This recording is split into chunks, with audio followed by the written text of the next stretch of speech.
نماز میں تیسری اور چوتھی رکعت میں الحمد شریف کے بعد قل هو اللہ احد یا کوئی اور سورت پڑھنی چاہیے یا نہیں؟ ہاں جی، تیسری چوتھی رکعت میں بتائیں۔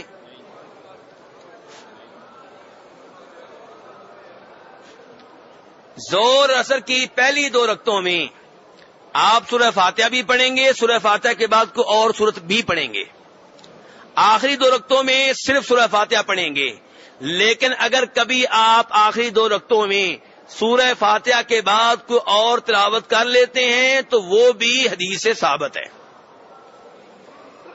مسلم شریف کی حدیث ہے، روایت کرنے والے صحابی کے نام ابو سعید خدری رضی اللہ تعالیٰ عنہ، کہتے ہیں کہ نبی علیہ الصلوۃ والسلام کی تلاوت کا ہم اندازہ کرتے تھے، آپ پہلی دو رکعتوں میں سورہ فاتحہ کے بعد 30 آیتوں کے برابر تلاوت کرتے، آخری دو آیتوں میں 15 آیتوں کے برابر تلاوت کرتے، آخری دو رکعتوں میں۔